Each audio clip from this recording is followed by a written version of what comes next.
Hello everyone, welcome back to a Megon 2 Electric Boogaloo. In 2010, Qatar won a bid to host the World Cup, a football, soccer for others event. Soccer, or football, is one of the most popular sports in the world, and it was at the time a very strange outcome. Strange because many accusations of corruption within FIFA, who rule football, or soccer, were circulating and them winning, Qatar that is, the right to host it in 2022 was sus. Understandably so. Qatar is a nation that has 12,000 square kilometers of space. It is one of the smallest states in the world, merely twice the size of Delaware. Qatar is also, though, very rich. Many have said that the skyline in Doha looks like something out of the Jetsons. So how did Qatar get the rights? There are 6 main reasons why, and I know to the cynical, pedantic twats who will undoubtedly say this, oh, there's actually just one. Shut up.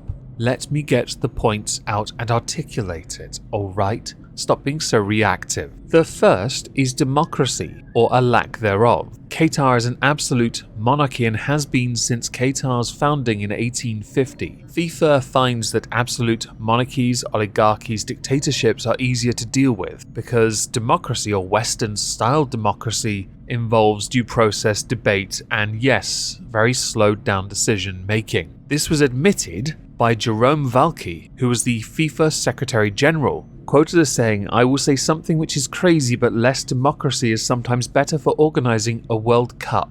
The second, growth. In 2010, the United Kingdom genuinely tried hard to get this, spending more than we should have to try and be victorious, to have the rights to have football come home. However, growth is the second factor. If it is in the United Kingdom, growing the sport of football is not as profitable. You want it to go to places where the potential for growth is greater. The third, Africa. In early 2010, months before the 2018 and 2022 World Cup tournaments were awarded, the Confederation of African Football, CAF, held a general meeting in Libya. The CAF was strapped for cash. Qatar put up the money for the event. They sponsored the Congress and in return were allowed to present their World Cup bid to the delegates with a vote on FIFA's executive committee. The fourth, Mohammed bin Haman. In July 2011, this man was banned from football for life following a corruption investigation conducted by FIFA's ethics committee. A year later, it was annulled. Interestingly, at the time,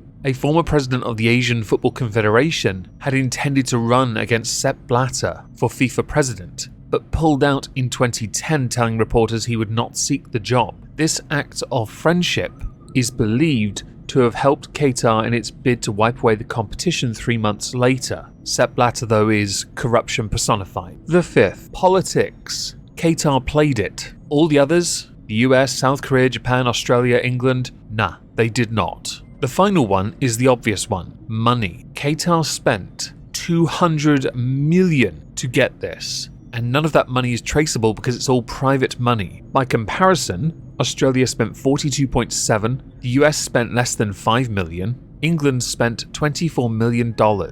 Money does talk, and everyone has a price. How did Qatar really win though? Corruption. No nation that has violated human rights as much as Qatar has should be allowed to host such an event. You want to promote an event to go to other countries or to widen its reach? You don't send it to one of the richest countries in the world. In fact, it is argued to be the richest country in the world. You send it to a place where football can actually grow the country's economy, not for somebody to look good doing it. So skip ahead 12 years and Qatar hosts the World Cup, and there are many problems that have arisen, and we're going to go through those. The first more noteworthy thing that had happened that caused a bit of a stir. It is quite common for beer to be sold at events like the World Cup. Budweiser themselves poured millions into this, shipped millions of gallons out there because there's lots of money to be made. They're the official sponsor of the FIFA World Cup. 2 days before the start of the event, it was announced that alcohol, while it was originally meant to be served in select areas within the stadiums,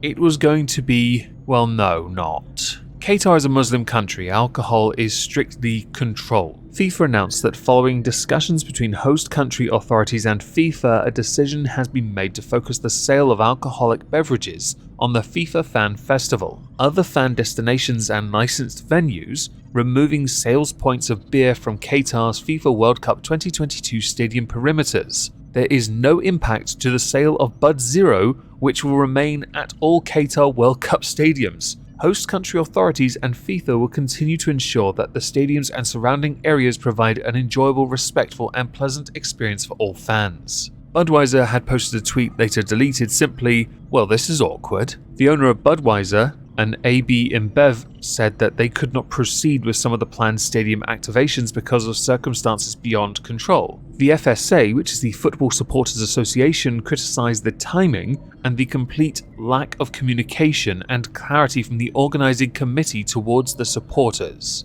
There is a point to that, because the sale of Budweiser had already been agreed upon, money had exchanged hands. So in before someone says, respect the country, the culture, the community, this has already been agreed upon. And in before somebody mentions 0% beer. I know, beer is disgusting at the best of times and you need the alcohol to make it marginally more palatable. Additionally, yes, Budweiser sucks, thank you for telling me that as well. Many believed that this in turn could lead to the negative effect on the £63 million Budweiser contract, and in turn, other partners felt they were let down by FIFA. One of the representatives for another major sponsor, speaking on the condition of anonymity, said that many partners felt let down by FIFA in lots of ways, indicating that they had been informally having discussions about potential contractual breaches and reneging on deliverables. Being quoted as saying, "Everyone has a gripe in some way or form. There is a lot of regrouping going on to understand what the options are contractually speaking." I guess what's amusing really is those stadiums are hardly full at the best of times.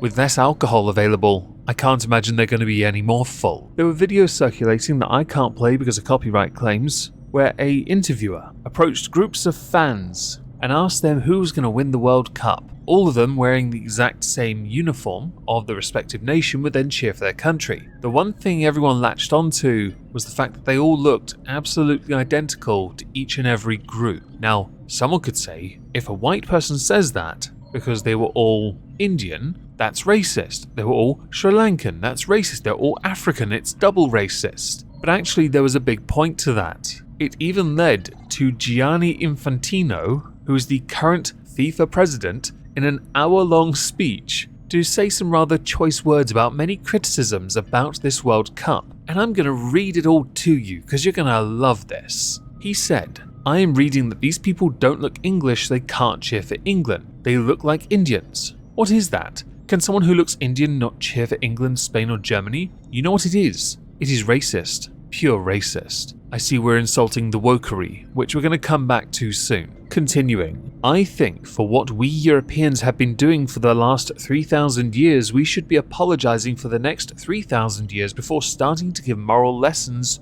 to people. Today I feel Qatari. Today I feel Arabic. Today I feel African. Today I feel gay. Today I feel disabled. Today I feel like a migrant worker." Yes, it is well established migrant workers make 3.2 million a year. Just like you do. And the apologetics. Feeling like other nations. How gauche. Continuing, "Of course I'm not Qatari, I'm not an Arab, I'm not African, I'm not gay, I'm not disabled. But I feel like it. Because I know what it means to be discriminated, to be bullied as a foreigner in a foreign country. As a child, I was bullied because I had red hair and freckles. Plus, I was Italian, so imagine. What do you do then? You try to engage, make friends. You don't start accusing, fighting, insulting, you start engaging. And that is what we should be doing." This is how he responded to accusations also about Qatari human rights abuses. Interesting. And as someone that was born in England, therefore European by definition of continent, I'm not going to say sorry for shit, nor are many people for that matter. Why? Because we are not responsible for the past. Those in the past are. We are responsible for what we do now. Anyone that disagrees with that, you can fuck right off. Alright, by the way, because the event had to be hosted in the winter, many clubs in Europe, you know, where you're from, Gianni, only had at most a week to prepare for this. Planning went out of the window because of money. We all know that's true, so don't try and sugarcoat it. I will 100% accept things that are not acceptable in Qatar are things that are getting the most coverage at the moment, because people are trying to push it and force it upon a country that does not tolerate it. Simply put, prison is a guarantee for homosexuality. As a protest, England had attempted to wear the Love Heart armband. I think Harry Kane was going to, but decided against it because of a fine. They quickly gave up on it because apparently it was just virtue signalling for England. Germany had something similar in mind, but they put their hands over their mouths in protest and went on to lose to Japan, who mocked them for doing it. Others have said, get woke, go broke, as a response to people who have done these things. Let's not do that, shall we? Now I think we need to talk about what I have dubbed earlier the wokery of the World Cup. This has led to much conflict, much discussion. Many people taking the stance that as Qatar don't respect human rights, we should not in turn respect them. Some have turned up at the stadiums with rainbow flags, hats, clothes all over themselves and been told, sod off and go and wear something more respectable that is in line with our culture. Others turned up dressed like crusaders and told also to go and get changed, although I would argue a rainbow is just a rainbow unless you turn it into a message of other things. We could be pedantic about that. And Crusaders is very much a part of your culture if you go back before your country was first formed, to the Crusades. It's totally applicable, and it's very much an important part of what it means to be British. We're very proud of our Crusades. But I want to latch on to the rainbow thing. Gay rights are not a thing in Qatar, an absolute monarchy. How are you going to change that? By mocking them? I don't think you do. Many would say it is possible to be considered Islamophobic because it is a very much Muslim nation. Others would say yes, but as an absolute monarchy, there is no democracy. Therefore, the people don't have a voice in this discussion. And there is a point there. Others will say interpretation of faith, therefore it's wrong. Others respond with a cringy rendition of it's coming home, changing it to it's becoming home, phobic. Paul Joseph Watson covered this, and he made a point that the host of it, the Australian host Adam, singing this altered version of a legendary English song, It's Coming Home, was a tad hypocritical for a guy who had been given a lot of money to perform in Dubai. By the way, in Dubai, same-sex relationships, even consensual ones, are 10 years in prison, which makes those who then do this cringe hypocrites.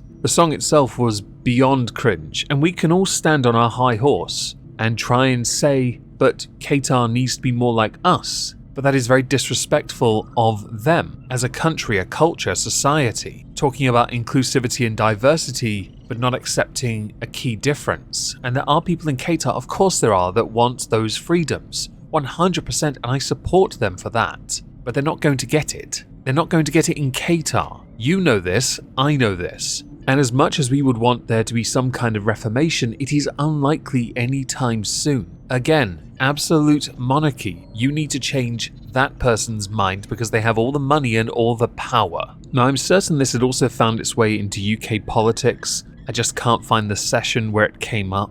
But even in that, people were very middle of the road. Those in opposition, of course, can go ham and say this is unacceptable. But politics requires, especially when money's involved, that you play politics. You have to placate, which is unacceptable. One cannot achieve change by showing them a side of intolerance. That is what it looks like. To achieve change, you have to show them how it is better. I have no doubt someone is going to take this the wrong way. To that person and to others, I do not accept Qatar for even a second because they had the rights to the World Cup when they shouldn't have. They don't deserve it. Anyone that violates human rights should not have it. Straight up. I also don't think that if you're going to try and impact any change on something like this, you're going to do it by what can only be considered a light form of bullying, cringe as it is, on another as achieving anything but virtue signalling and empty gesture-riddled shite. If you believe that there is a way for change to be achieved in Qatar, do tell me in the comments, because I genuinely don't know how you could do it.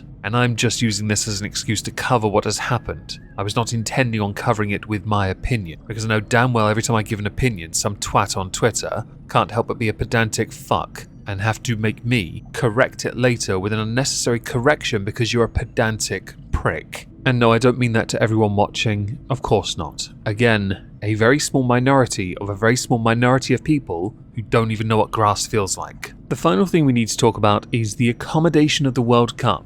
For a country as rich as Qatar, you'd be surprised to learn that the hotels are akin to that of metal storage containers, well painted to look rather nice. Like shipping containers. Not even a joke. It has been dubbed the Plastic World Cup, not because of rubbish created, but because on the face of it, it looks good, but actually when you get into it, it's really bad. They try to create attractions, exhibitions, one including the Hand of God shirt Diego Maradona wore when he eliminated England from the World Cup, using the Hand of God as it was. That shirt sold for 7.1 million at an auction and is being displayed in Qatar with other things, but to be able to get to it requires a bit of effort. That effort has preconditions. Those preconditions couldn't be met when vehicles broke down. Event organisers have been offering fans refunds, full refunds for these hotel faux pas. My argument should always be the same one. These hotels look like crap. You've literally just made a field of metal shipping containers to make them look pleasant on the inside, which I guess they could, on the face of it look alright. But,